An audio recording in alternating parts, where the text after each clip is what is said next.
Hello, everybody. This is Sasha, and today I am so happy with my guest. Melanie is a person that I hold very close to my heart. She's a very powerful coach.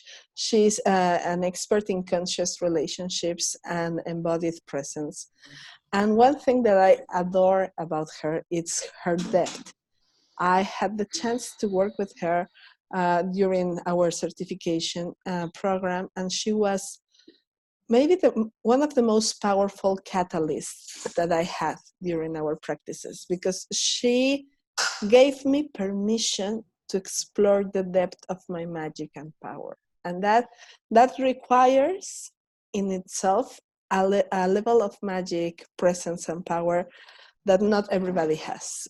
We are like tiptoeing around the world, trying to fit in the different labels that are out there, and it's just a few of us that can actually be themselves as deeply, as profoundly, as powerfully as she is, and therefore allowing others to be themselves. So thank you very much for being here with us. Thank you for that amazing introduction. I love you. Thank you so much. Oh, my It's pleasure. a big deal. Yeah, and it's totally true. So we were speaking about first of all the need for soulfulness in our industry.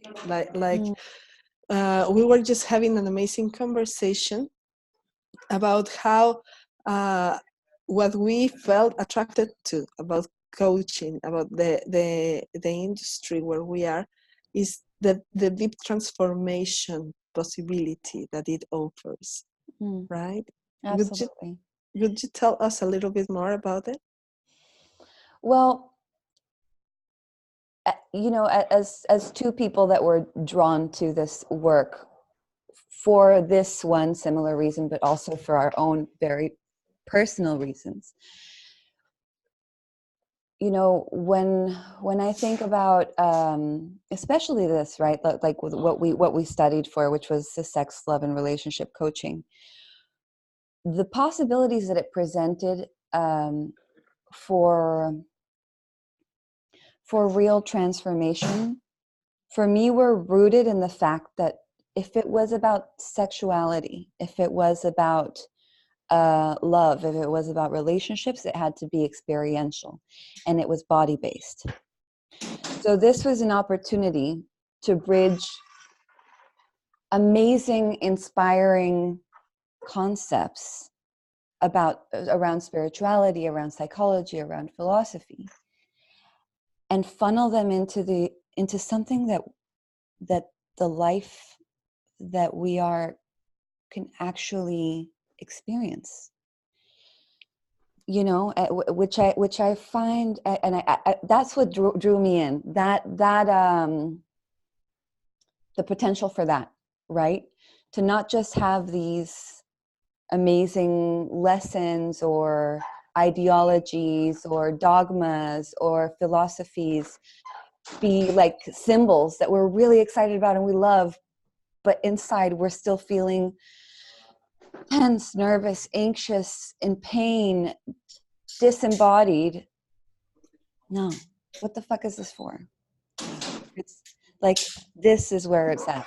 So enter sexuality, conscious relationships. The work that we did, basically, which was very somatic and very much about being present in our bodies. Yeah. And that is something that I think is so important to point out. Like, sacred sexuality is not about the position and the technique and doing, like being an amazing lover, but it's about being a lover to yourself and embracing this journey of self-discovery and transformation. And I think that's something that it's been lost in translation a little bit. Yeah, I think you're right. And I also think that sometimes language can get in the way of of presence. Yeah. And even the word presence can get in the way of presence. Because if we say something like sacred, Mm-hmm. like it's a loaded word, right? It's but loaded with what? What does it mean? So I think the most precious space from which to work, or not even work, but to work towards getting to, is kind of ground zero. It's the void, the center of the atom that we are. Neither good, neither bad, only here and only now, alive and present in our bodies. You see, because every the language can be so enchanting. It's sacred. It's sexuality, but these are words. Yeah, absolutely. They're exciting words. Uh-huh. But I don't know. What do they point to, and who's pointing? These are questions that I have, and it's literally sometimes exhausting but fascinating to be in, in this questioning space. Anyway, I continue. totally agree with you. I actually have an issue with that term. Like, I use it because I realize that it is like the common expression out there. Right. But I have an issue because what is sacred and what is not sacred? So it's like religion, but it's not religion. Right. It's and even sexuality. What is sexuality? Because we have learned that everything is in our body, and it doesn't necessarily mean to be sexual. Sometimes it's just about presence, just about being present.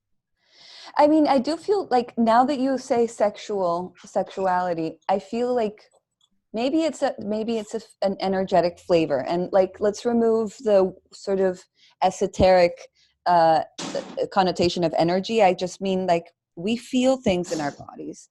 There's an energetic flavor to anger. There's an energetic flavor to sadness. There's an energetic flavor to whatever, envy. Yeah.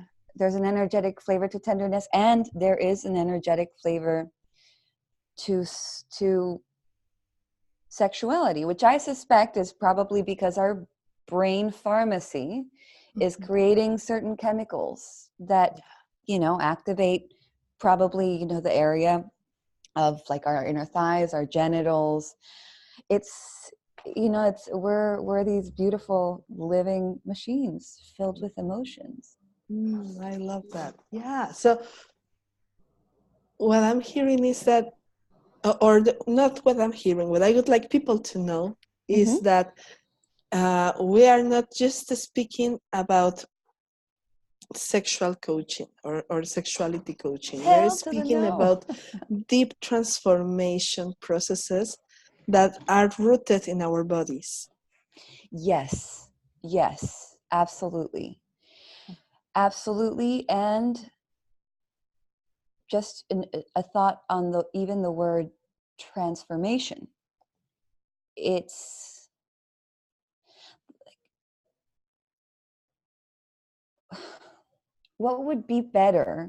Like, what could possibly be the better thing? I mean, I can't think of anything than to like land where you are, wake up where you are, and realize that your life, that it's okay.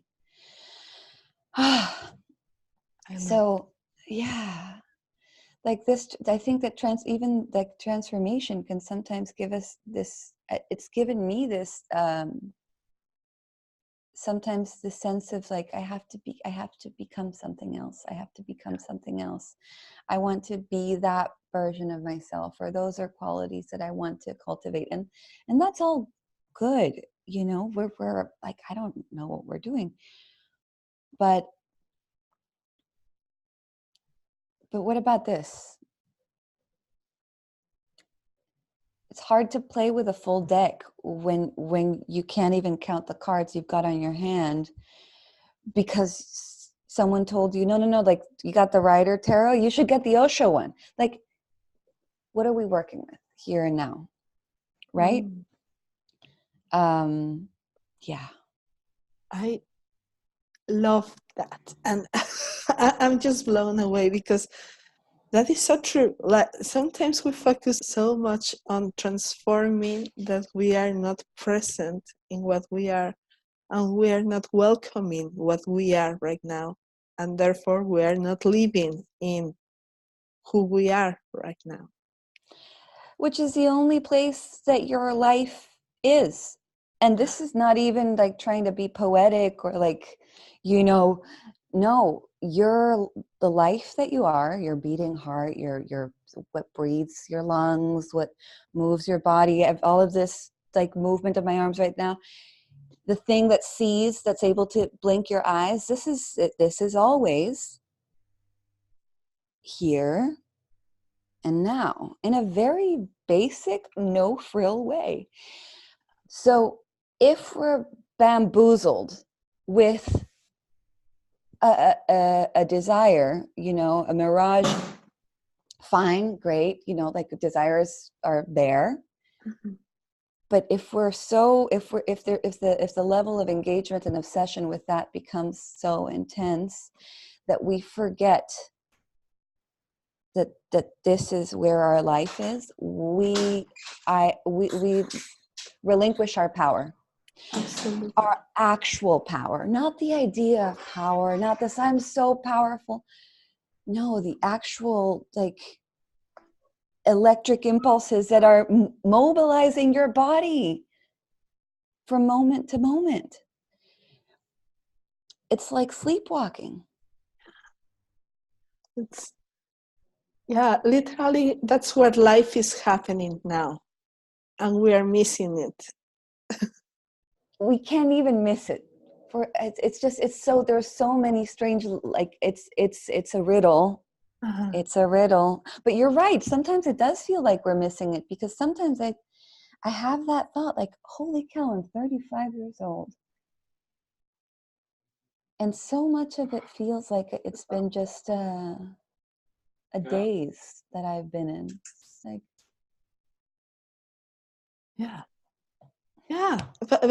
but what I mean is we are so much into transforming into something else, getting somewhere, trying to be someone, that we forget to be in the present where we already are so many things. I know. It's bonkers. It's bonkers. And I think there is such a beauty to it, to welcoming and loving what is right now. Like Byron Katie, we were talking about her, the title Loving What Is. I think that is so much it, like loving what is right now. It's amazing. It's amazing. And the thing that it's like, I love that even in saying that, loving what is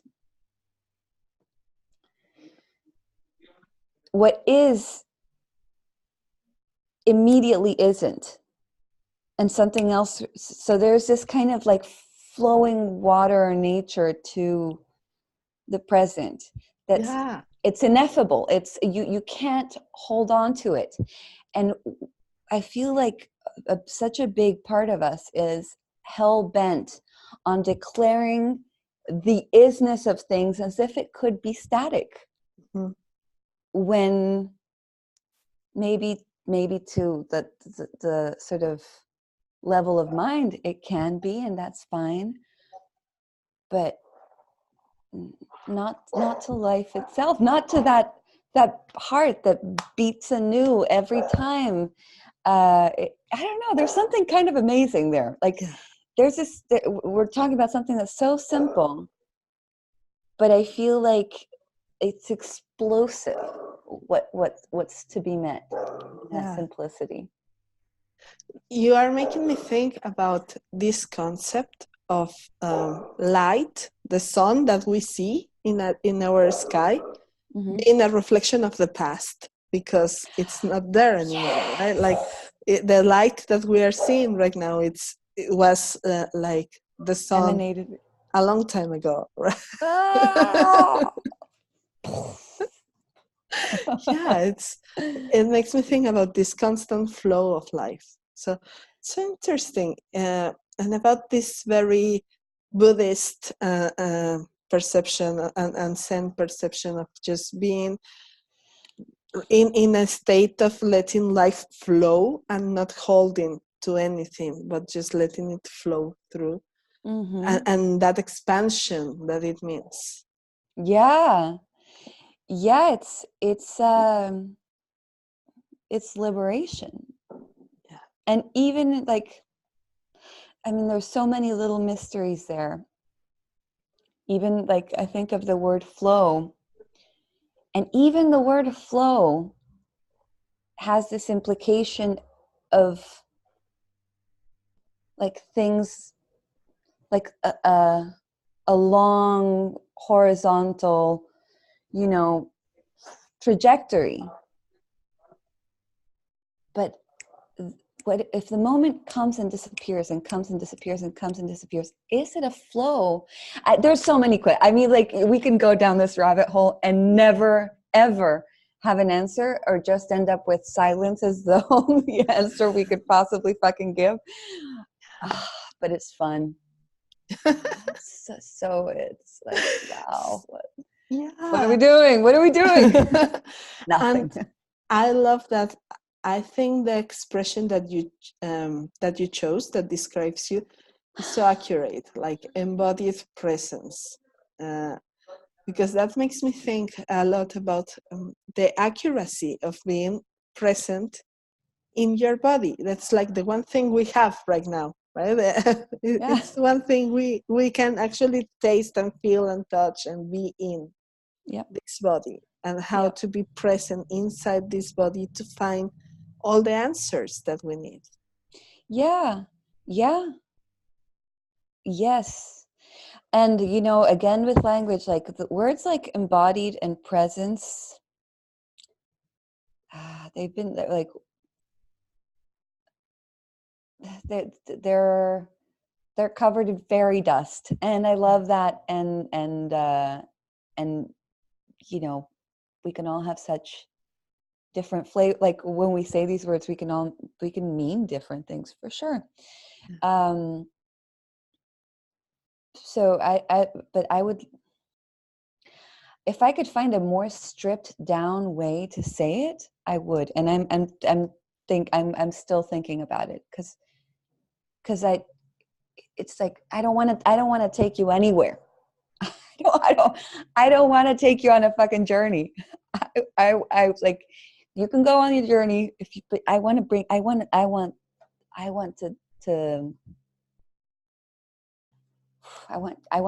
you here.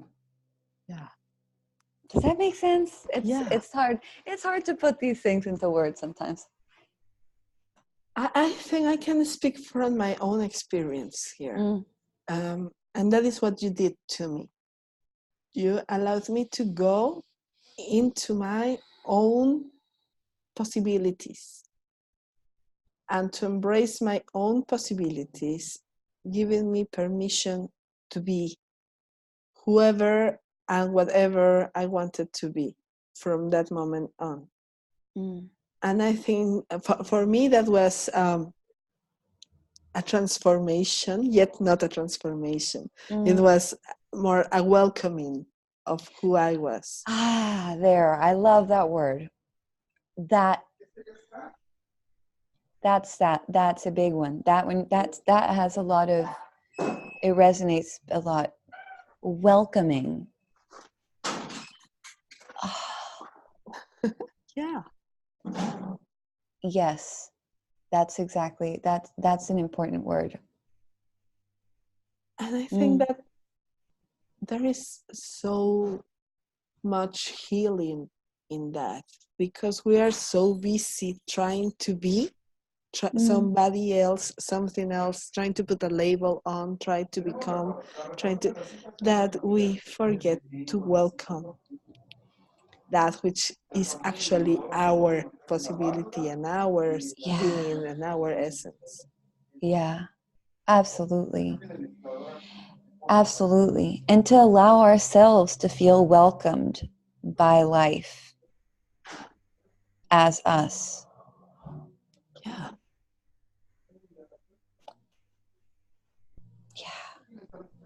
It's just, and it's so accessible. It's so accessible. This is what I love about this. It's, you know, like there's a piece in the Bible. Sorry, I have to, because it's just so beautiful, and I think it's the description that maybe like Jesus gives of God, which to me is life itself. You know, the impulse, the conscious awareness, the creative force, and it said it's closer than hands and feet, and nearer than breathing.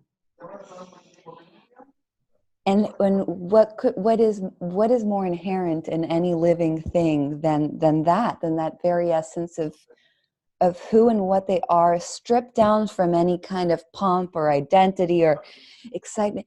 It comes with this access to the most,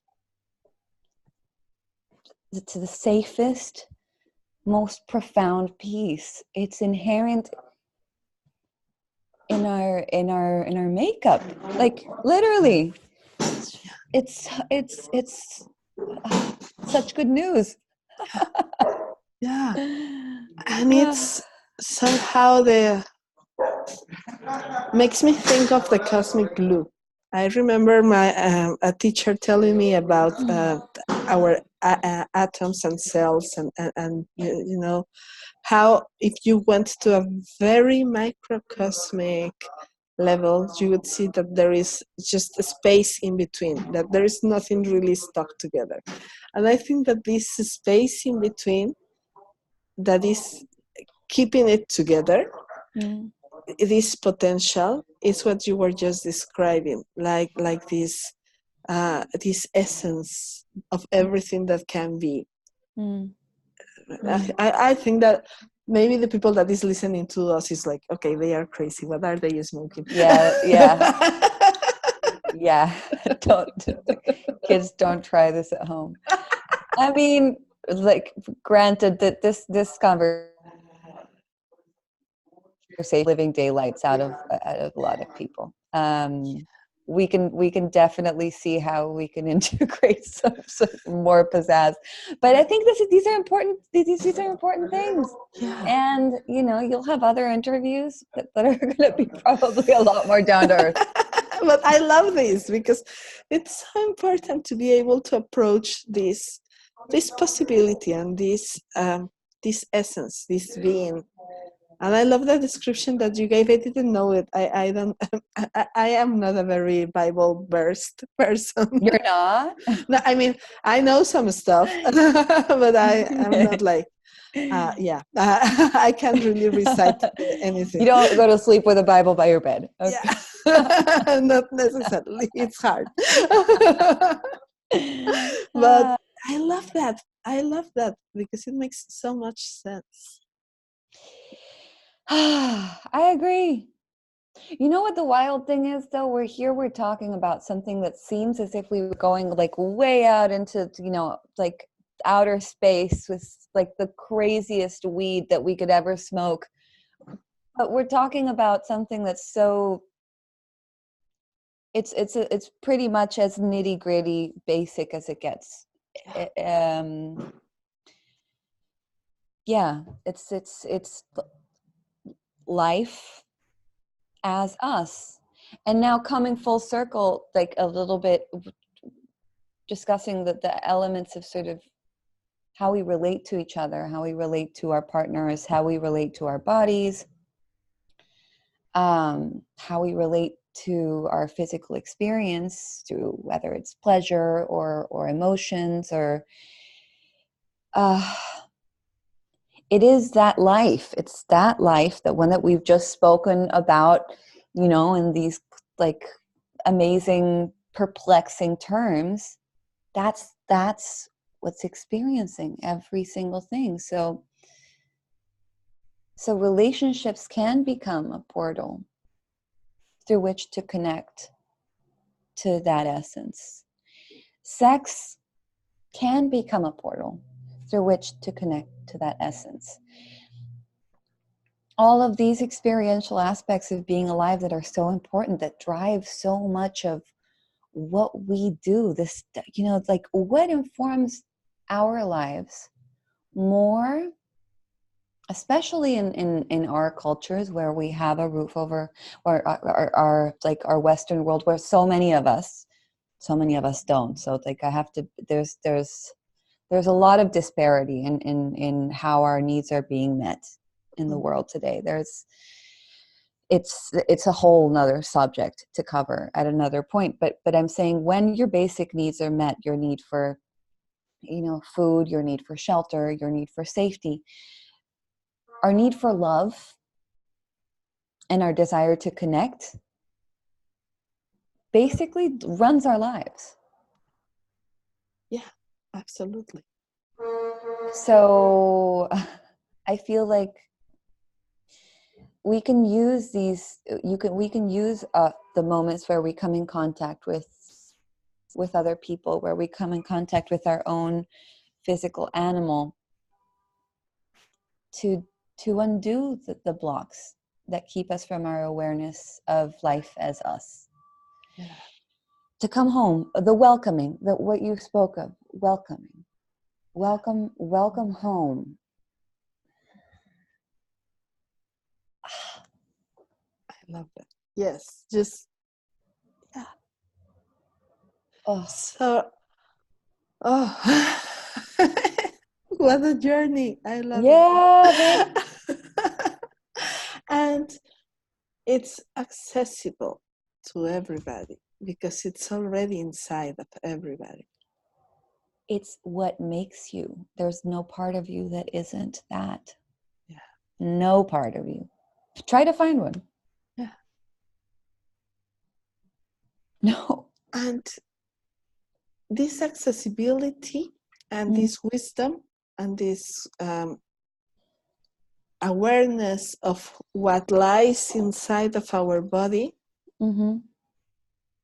has the capacity to bring us back into our true essence, into our into our potential. I love this definition that once a teacher told me, that there is potentiality, like God is potentiality, the potential of everything. But once look at it at the mirror of existence, it's no longer the potential, but it's that specific thing. I And then love that. it came back into potentiality, and then is once it shows like one thing static, it's like God looking at itself in a mirror of potentiality, like all the potential of being everything. I think that, and I think that essence is still lying inside of us, this potential of being everything. We couldn't live, we couldn't be having this conversation right now if that's all there is. Like, it's so incredible that we can for a second forget that life is living us in every single fucking moment. You know, the million thoughts that we have a day, the movies that play in our mind's eye, all the while, this, like, life is just like living this thing, this animal that was born, but that came from cells that have been like we are this long chain of appearance and disappearance. how could we forget or think that we can like own it, or it owns us. It owns us. Like, we belong to life. I love that. I love that. Life living us. That's amazing. And that's so more accurate that we whose lives are just like the blink of an eye in the big scene of the universe, are not like, we think that we have this control when in reality it's just life waving through us. Yeah. Totally. And then you asked the question of like, I mean, we are going deep here. Like, we started with sex, love, and relationship, but whatever, let's just, why not? Like, we asked, like, if you ask the question, then who's asking? Like, when I say I am living my life, or life is living me, what does that mean? And that's an interesting question too, because is there such a thing? I mean, it's the thing, it's so remarkable, this experience of life, and just how there's so many paradoxes and things that seem to cancel each other out, and somehow we're still here. Like, it's so bizarre. Yeah. If I could describe this conversation, I would say that it's like a fine drink of cognac, like a very very fine and expensive one that you have by a fireplace in a cold. I love that, and I would do that with you any day. Yes, I love that so much. Thank you so much for joining me. Thank you so much, and to anyone that stuck around, thank you for bearing with us. Yeah. I know I have a lot of very deep and profound people following me, and I know that they are going to enjoy this conversation, and they are going to wish they were taking part in it, because it has been so delightful. And I just want to invite people to follow you on your page, thebodycure.com, right? .net, thebodycure.net. Yeah. Beautiful. Yeah. So as you can see, there is a lot of depth and profound. I was going to say, welcoming possibility in working with Melanie. So just really make sure that you follow her on her Instagram and on her Facebook. Yay! And thank you so much. Always a pleasure to talk to you and spend time with you, Sasha. Te quiero montones. Yo también te quiero mucho, mucho, mucho. Yeah, I love you. I love you too. It's been a pleasure. Talk to you soon.